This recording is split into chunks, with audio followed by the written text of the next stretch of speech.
Brother Nashi, I want you to find for me a rich South African boyfriend because of what I have lost since the 30th of June. But when I look at my life, it seems as if this man that is still keeping me here in South Africa is not being clear with me whether he still wants me as his mistress or he wants me to return back to my country. That is why I have come here, because I need advice. Should I continue holding on to this rich South African guy who has been taking care of me, or it is time for me to walk away?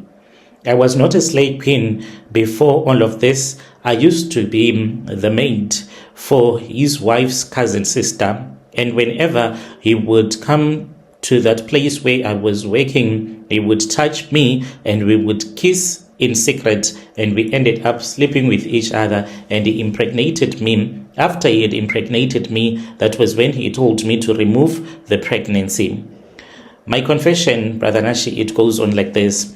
I am 26 years old. My name is Blessings, and right now I am here in Joburg and I am always crying. I am so anxious. I have anxiety. I have depression because I do not know what is going to happen to me. As you can see, today it is the 2nd of July, and just 2 days ago, there were a lot of people that were being chased out, even in the complex where I am staying. There were people that were chased out, but my boyfriend, he just took me to a hotel where I stayed from 27th of June until the 1st of July, and then he brought me back to this apartment. What is surprising about my situation is that this guy, he has a lot of money and he can take care of me, but he has been blue ticking me for a couple of days now. For 6 years, I have been dating this guy. Like I told you, that he is the one that introduced me to this life of a slave queen. He made me to be on Instagram because he said that I had a great body. It is like I am his trophy mistress. He took me to several places where we could go, me and him. Back home, my parents, they do not even know that I am just a mistress. Everyone in the family, including my friends, they think that maybe I got married to a rich South African guy, but the truth is that I started as a maid and I started to cheat with him on his wife, and the wife did not even suspect until we agreed that I was supposed to stop working as the maid for the cousin sister because we were going to get caught. We nearly got caught. One day, we were by the balcony after a braai. We were making love out on the balcony as we were standing because he said that he was missing me like hell. And then just when we had finished, that was when his brother-in-law walked to the balcony and we pretended as if we were just sitting, but we had finished making love. The rent is due, Brother Nashi. That is what is worrying me. The rent is due. Even the landlord is surprised because as for my blesser, he used to pay around the 25th, but he did not pay for the month of July. I don't know what I am going to do. The fridge is getting empty. I don't even know how to cook proper food because he taught me that I am not supposed to cook. I just order food online. I am broke. The Capitec card that I have been using, when I tried to purchase something, it was saying that card is declined. I then logged onto the Capitec banking app, and then it is saying that the PIN that I am entering, it is wrong. So it ended up blocking my phone. My phone right now, it is blacklisted. So I think that on his phone, he managed to put that same banking app and he changed the PIN without even informing me. I don't have a permit. All that I have is a passport, and the passport that I have, it is reporting that I am in Zim because I was always staying in a comfortable place. Anything that I needed was being ordered for me by my boyfriend. If I wanted clothes, he would just say, you can order even online. the clothes will be delivered to me. And it is very rare for the police to stop people that are moving maybe on a Porsche, and then they start to ask about your papers. He will just produce his license, say that this one is my wife. So ever since I stopped working as a maid, even though we went to different places in South Africa, I went without a passport. When I was asked about my ID, I will just say what he had told me to say, that my mother, she was someone that used to go around the Shabins, and one day she just left me in Soweto, and then she went wherever she went to. So my grandmother was the one that had my birth certificate. It was banned a very long time ago. This is what he taught me to say whenever we were stopped. Because of the way that I would be looking rich, it was very rare for a police officer not to suspect that I was not South African. And as well as me being light-skinned, people would immediately think that maybe I am Xhosa. So I've been staying like this, and he did not want me to go home. That is where it is really scary. I've not been home ever since I started dating this guy. Sending money, I've been sending money to my mother, but I thought that eventually I was going to become South African, since he promised me that he was going to dump his wife. He kept on postponing and telling me that eventually, babe, I am going to dump my wife for you, but it did not come. Now, six years down the line, my guy, he is blue ticking me. I am desperate. The messages that I have been sending to him, I've even been telling him to come and just see me, to tell me what is going on. I am terrified. I am terrified of these people that are saying, Abahambe, if the landlord kicks me out, what am I going to do? As for the landlord, she does not know that I am Zimbabwean. She honestly thinks that maybe I am from Eastern Cape, and she has been saying that what is happening to your husband is not picking up my calls. Please, Brother Nanshi, I need advice. What am I supposed to do? When I came here, I had recently ran away from my husband because he was too poor for me. And men, they kept on saying that you are too beautiful to be suffering like this. Fine. I then came to South Africa when I was around 20. When I came, I started working as a maid, like I told you. That is when I met my current blesser. And when I started to date him, I was like, wow, this is really amazing, because he would take me to different places. He then told me that since I did not have papers, he was going to look after me. He opened a bank account for me.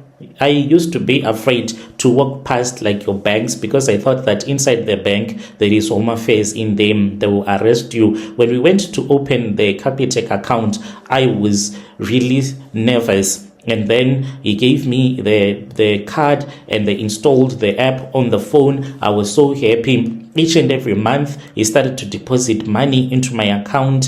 When I was a maid, he was depositing 7K. But when I started to stay on my own, he said that now you have your own responsibilities. So I'm going to increase, I'm going to give you 12K. So for the past 4 years, I've been getting around 14 to 15K on a monthly basis. And I never knew that one day South Africa was going to close its doors on me. I thought that it was always going to be like this. So I was wasting money. Brother Nashi, the clothes that I wear, they are just expensive. My wardrobe on its own, even if you want to help me to sell my clothes, maybe I can even get 100K from the clothes that I just own. I have a walk-in closet that I do have in my apartment, and it is full of clothes. And I'm scared that if I try to live with all of these clothes at the border, I'm not going to be able to pass through with all of those clothes. And I'm scared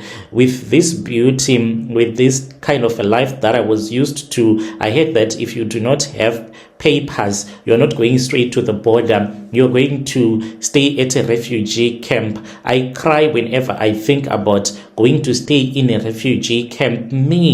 I can't stay in a refugee camp.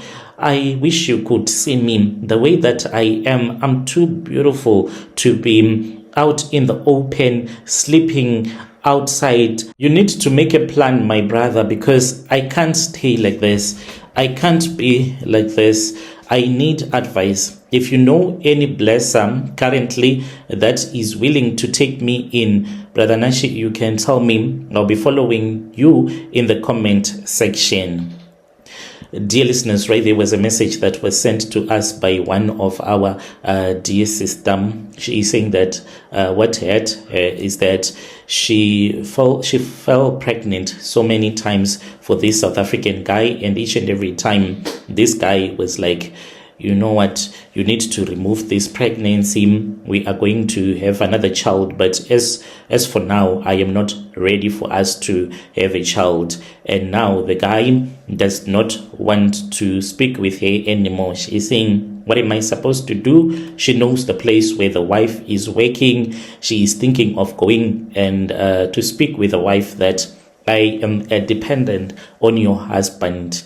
And she was saying that her womb was removed because of the many abortions that she got. So they had to remove her womb because she had an infection. Let us speak with our DM sister in the comment section. Then there is another message that I want to share with you, and it is translated like this. Hello, how are you? I lied to my boss that if he get a sandawana from Mozambique, he was going to be rich. Yet I had already spoken with a fake Mozambican sangoma.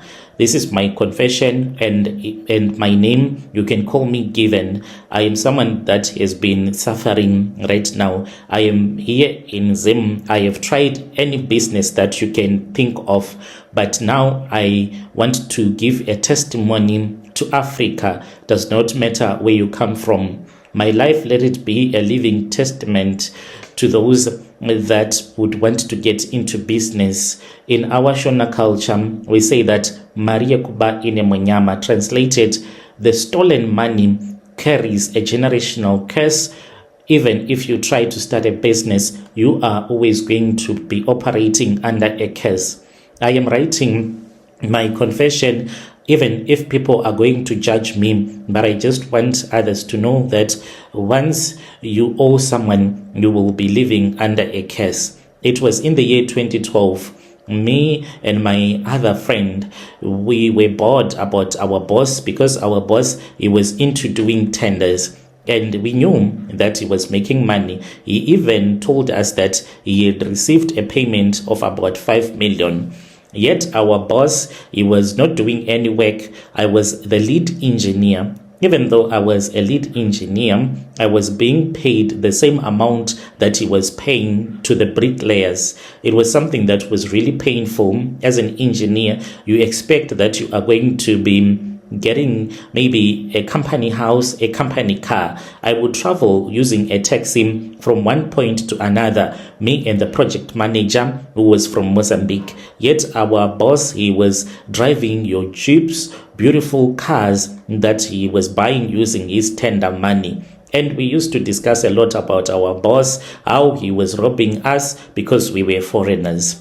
Then me and the other Mozambican guy, we then planned a massive scam that ended up ruining our boss. It involved a fraudulent Mozambican sangoma, and then they brought a fake sandawana which was going to bless our boss, and he put it inside of a house in Soweto, thinking that he was going to make more and more money. At that time, what pushed him into believing that a sangoma was going to change his fortunes, he was sort of like soft blacklisted from getting the next tender. So he was operating under another company as a subcontractor, because the guy that he had given him another tender, it was through a corrupt deal. And our boss, someone that had never been rich in his entire life, so he started to blow money like no man's business, and this is what made his company to receive a lot of scrutiny. So we started to see that our boss, he was getting poorer and poorer by the day. We still wanted to work for him, but this guy, he would not pay us in time. He still had money and we wanted to get to his money.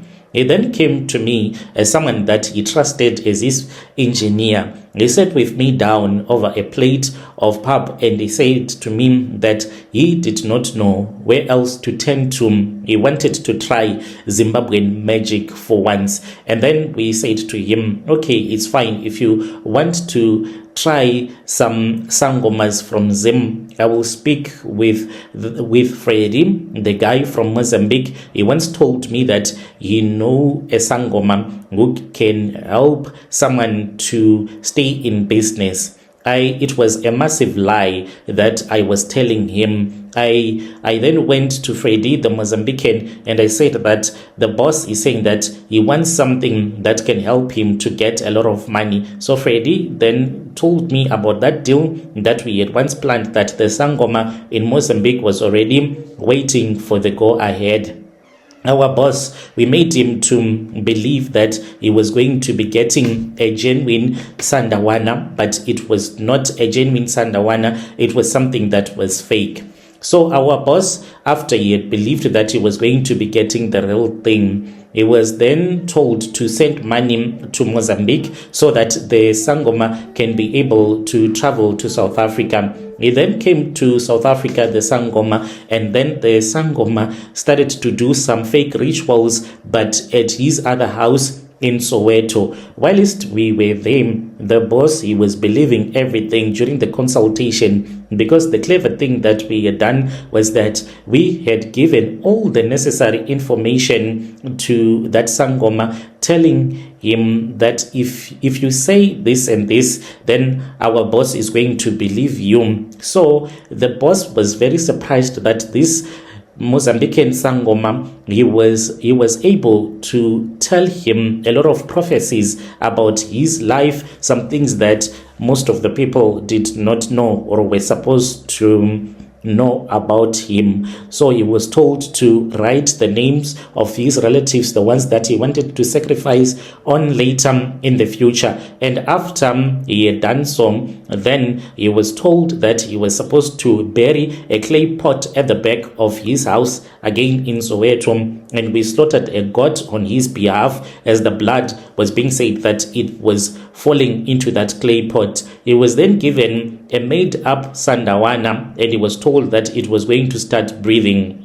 The boss went to the bank. I don't want to tell you the amount of money that he withdrew, but to show you that it was a lot of money, it took him a week. Every day he would go and he would speak with his private banker and withdraw money from his business account.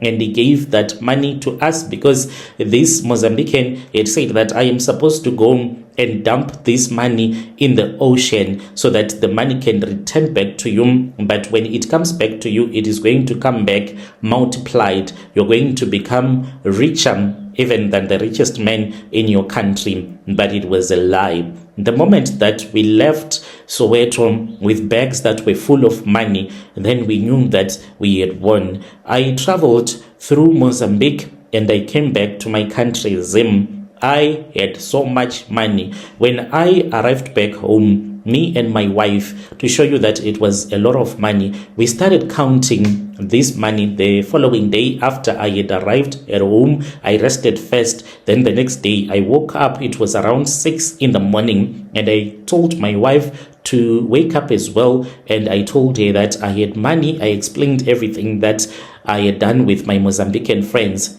I then took the bag that was full of money. My wife, she started crying when she saw all the money that was inside of a red traveling bag, and I poured that money onto the bed, and I told my wife that I wanted him to assist me in counting the money. She was like, all of this money, they are going to arrest you, they are going to find you, you're going to die in prison.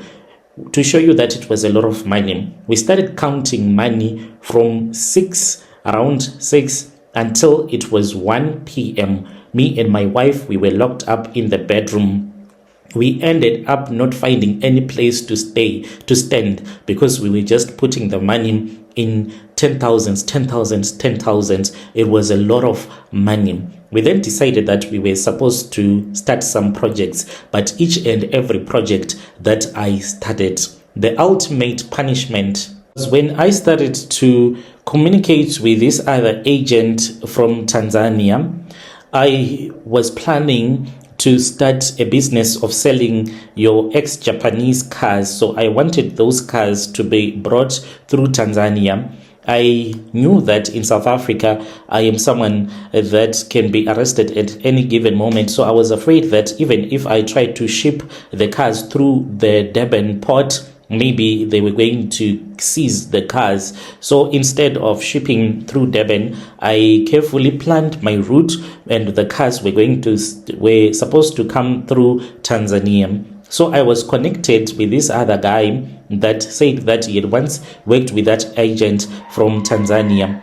I don't know what was happening. Maybe they were using their own Tanzanian witchcraft on me, because even that same guy, he ran away after I had given him all of my money. My wife even told me not to continue with the business plans that I wanted. My wife was like, how about you buy a car at a time so that you can count your losses instead of buying 10 cars at once? What if you get scammed? But I believed that no, I was not going to be scammed. Brother Nashim, then that was when I used all of my stolen money, apart from the other money that I had purchased a residential stand that I will tell you more about it. And I was planning to build a house after I would have opened a business, transferred the money to the Tanzanian guy, and then this guy, he just blocked my number. When I saw that this was what had happened, the documents were fake, Brother Nanshi, that is when I developed high blood pressure, the one that I am suffering from till this day. Right now, Brother Nanshi, I am staying in the rural areas. I am surviving by small-scale farming. It is not like I am making a lot of money. It is just farming so that I can be able to feed my family. I can't even buy a pair of shoes. And whenever I think about the bad luck, the spiritual darkness that is upon my life, I remember the things that I did to my previous boss when I was still in South Africa. Your dear listeners, right there was a message that was sent to us by one of our dear brother. Let us speak with him in the comment section. Has anyone ever robbed you, then later on they started to face a lot of bad lucks? You can come to my inbox and you share with us your own side of the story. He's saying that he suspects that the agent from Tanzania was using witchcraft on him. Then there is another message that I want to share with you, translated by our admin from isiZulu. It is translated into English like this. Hello, my name is Mpo. I have a story that I want to share with you. I met you on TikTok. I've been trying to send messages, but you're not responding. I'm a 30-year-old South African woman. I live here in Joburg, and I have a secret that I want to share with you that I have never shared even with my best friend. So I have my kids. My child in question that I am talking about, she is grown up right now, and my child is in grade R. And when I look back at what I was doing when I was breastfeeding my child, sometimes I really go scared about it. I was friends with this other Ethiopian man who was renting the spaza shop that was opposite the house where I stay, which is my mother's house. I keep on thinking about the question, why did this Ethiopian man wanted my breast milk that badly? It is a question that I want to ask other people on your channel. Maybe they can give me an answer.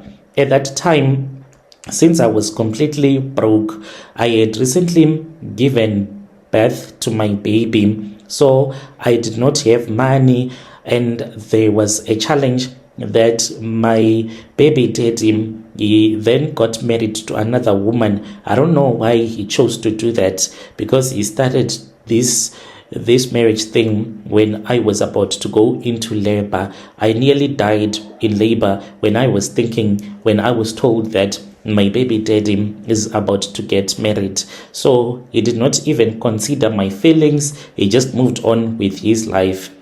And this Ethiopian guy came into the picture. One day, I went to his spaza shop. It was early in the morning, around 8 a.m. I wanted a credit from that Ethiopian guy. And when I went there, I told him that I just needed a loaf of bread and I was going to give him when my auntie would have gotten his grant money. He looked around to make sure that there was no one that was around. He even asked me if there was anyone around. So I was like, and now what does this guy want with me? He then made an offer that was so crazy. He said, okay, how about I give you money? He said this when he was showing me 200 rands. He said to me, I can give you this money. And I said, oh, you want to sleep with me? I am not yet healed. And he was like, no, I don't want to sleep with you. Are you crazy? And I said, so why do you want to give me this money? He told me that he wanted my breast milk. And I said, you want my breast milk? So I thought that maybe he wanted us to make love, but without penetration. He said that he was willing to buy me a breast pump so that I can pump my breast milk. He said this as he was giving me an empty 500 milliliter bottle, and he said, here, take this. I can go and buy a breast pump right now at Clicks, and I can give it to you if you want. And I said, okay. He said, as for now, I'm just going to give you bread, but if you want, we can go to town together. Since I was hungry and I needed that money, I said, okay, let us go to town. I got into his car. He left his worker inside the spaza shop, and then we went to town. Along the way, he told me that he wanted me to give him my breast milk, and if I was going to do it, he would always give me money whenever I would do it. We went and we bought the breast pump at Clicks, and then he even told me to pump my breast whilst he was driving the car back to the location. The way that he was looking at me, it was so scary. I was like, this guy is going to rape me in this car. We finally made it back to the location, and I left that milk with him, and he gave me my money. I did not want to ask him what he was going to be doing with the milk, so I just remained quiet. But as the days went on, I kept on asking him what he wanted with this milk, and then he told me that he loves drinking breast milk. And I was like, at this age, he was like, yes, this is what I like. Later on, when I got really used to him, he called me. It was after he had closed his shop. So I left my baby with one of my cousin's sister who he had visited. And then I went to his spaza shop because he slept inside the spaza shop. And then he said, get in. He said that he wanted to suck my breast. So I thought that he wanted us to have sex. But no, that is not what happened. He just took my breast and he put it inside of his mouth, and he started to suck my breast just like what a baby does. He was squeezing, and he was squeezing the milk as he was drinking. Brother Nashi, it was really weird and awkward when he was drinking my breast. To this very day, I do not know why a grown-up man will choose to drink the breast milk of a woman at his age. I'm talking about a guy maybe that was in his 40s. I just want to ask, is there anyone that has ever have a guy that drinks their milk when they are breastfeeding? Is it a normal sexual thing, or maybe it is some satanism that this guy was doing to me? When you post, please give me a link and respond to me, I beg. Dear listeners, right there was a message that was sent to us by our admin, that is the translation. Let us talk about this in the comment section. Do you think that this was just a weird sexual fantasy, or it has a deeper meaning? If you are like that, you'll enjoy drinking breast milk. Please come and tell us, why is it that you enjoy doing something like that? Your strange things indeed, they do happen in this world.